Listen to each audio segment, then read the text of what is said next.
Olá, bom dia a todos. Nesse momento, Obras Póstumas dos Escritos de Kardec, tentamos resumir rapidamente as ideias compiladas nessa obra.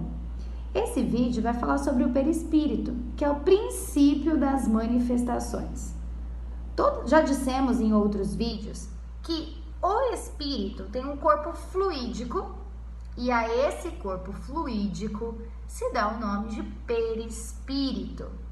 Esse perispírito é formado por uma substância chamada de fluido universal, fluido cósmico, que alimenta o espírito, assim como o ar alimenta o nosso corpo material.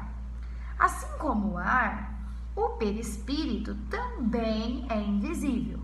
Ele é mais ou menos etéreo de acordo com a evolução do espírito que ele circunda. Quando o espírito é inferior, esse perispírito é mais grosseiro, mais material. Quanto mais evoluído o espírito, mais sutil será o seu perispírito. Então, o perispírito é um intermediário entre espírito e corpo. Não tem como um espírito habitar um corpo sem que haja um intermédio de um perispírito. Quando a gente recebe uma mensagem, nosso corpo recebe uma mensagem. Então, eu fui picada por uma abelha. Quem é picado pela abelha é o meu corpo físico. Esse corpo físico manda essa mensagem para o perispírito e que sente e passa para o espírito aquilo que sentiu, aquela emoção, aquele sentimento, porque o espírito é a parte sensível e inteligente do nosso todo, chamado eu, ser humano, pessoas. Quando acontece o contrário, por exemplo, um pensamento do espírito, a mensagem é passada para o perispírito e chega então ao nosso corpo material.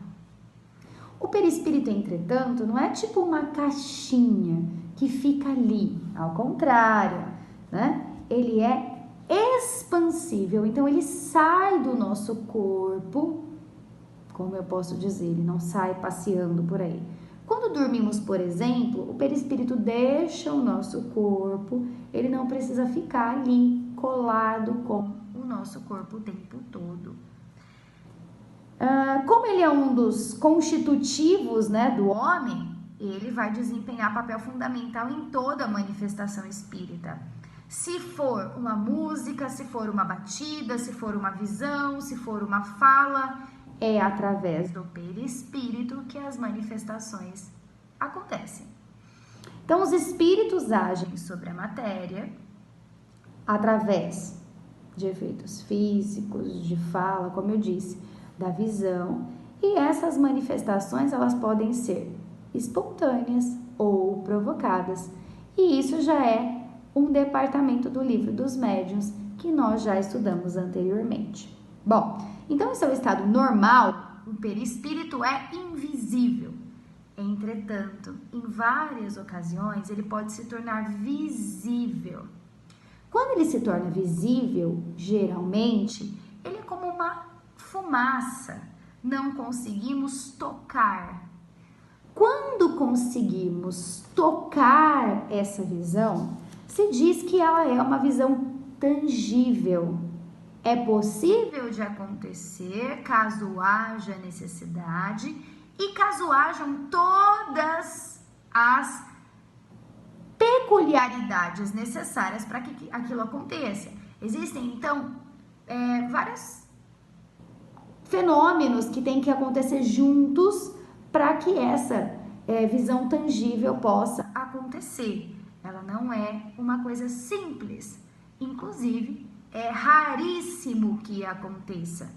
A maioria das visões são as não tangíveis, portanto que se vê como se fosse uma fumaça ou algo nebuloso, ou como se fosse uma imagem formada na nuvem, por exemplo, né? Quando a gente olha numa nuvem, que a gente vê uma imagem mais ou menos.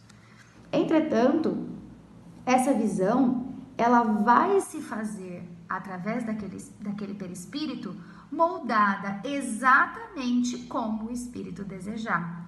Então, o perispírito toma a forma desejada para se tornar visível. Então, vamos supor que a pessoa que está aparecendo era manca.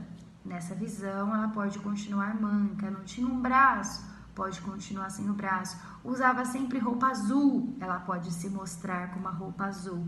Então, as características se conservam nas visões.